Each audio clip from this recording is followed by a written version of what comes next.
the name Bingo Players came from a friend. He lived in the UK and he had a screen name on MSN Messenger. It's the same as like AIM Messenger, like in the US. And he had a name Bingo Player, and we had to choose a name, and we were deciding what we should choose. And we saw this name on the screen, and we were like, oh, that's a cool name. And we asked friends, and there's nothing behind it. It was just for fun, and we stuck with the name, and that's how the name became. It has nothing behind it. Like the story is like really simple, basically.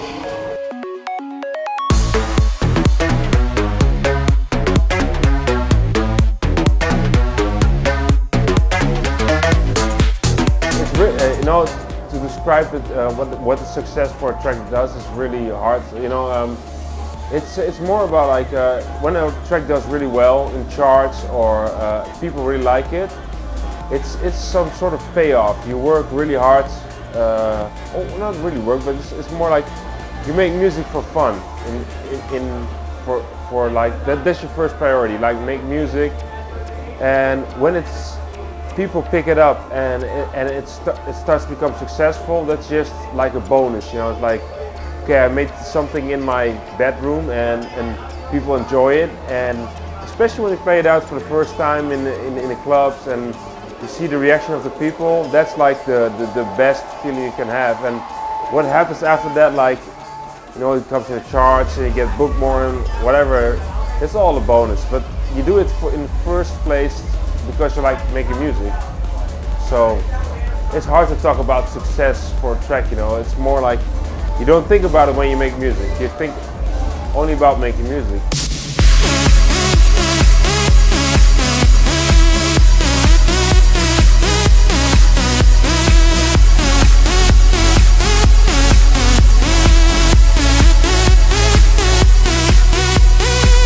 Like clubs versus festivals, there is no preference because clubs are so different than festivals. At clubs, the vibe is most of the time more intimate, and I really love that. But I also love to like seeing a big sea of people at a festival. So it's really hard to say this one is better than this one or this one I prefer over that one. But they're so different from each other that I can't decide on that one. But both give me a rush, you know.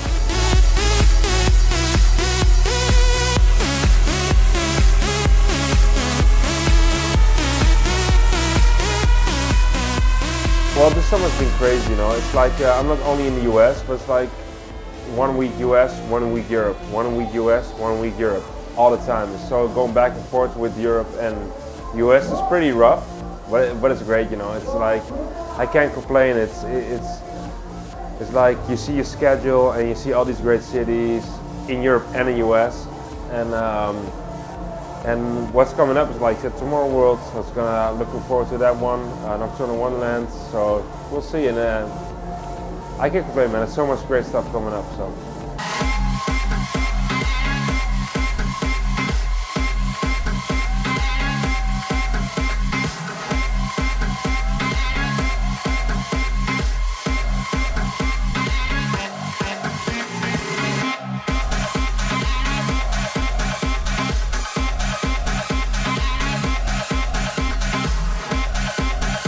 To be honest, the US crowd in the beginning, it had to pick up a bit because house music in Europe was already like on the mainstream radio like 30 years ago, you know.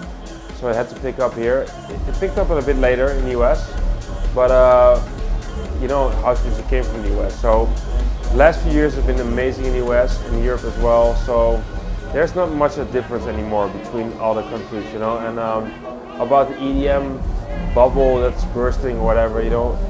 It's just, what is EDM? It's just a big term of all kinds of electronic dance music happening, and they have dubstep, they have future house, and you have house music, you have big room, whatever, you know. And it's like, I think like media especially likes to blow things up or like to put stuff in like genres or whatever, you know.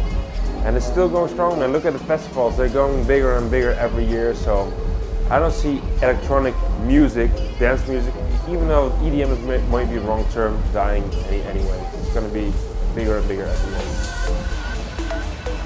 When Paul passed, I had some time off to think about what I should do, like with bingo players, if I want to continue even like as bingo players.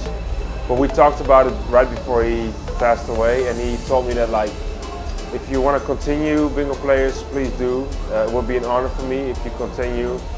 And I was like, okay, I should do it. But of course, when somebody passes away, you're always like, need some time off and think about it. But we worked so hard to get where we were at that point, and I was like, okay, I'm gonna continue doing this. And like you said, the support of the fans was so big. I was like, they helped me pull through it, you know, and I'm glad I did, and I'm still hoping he's really proud of me.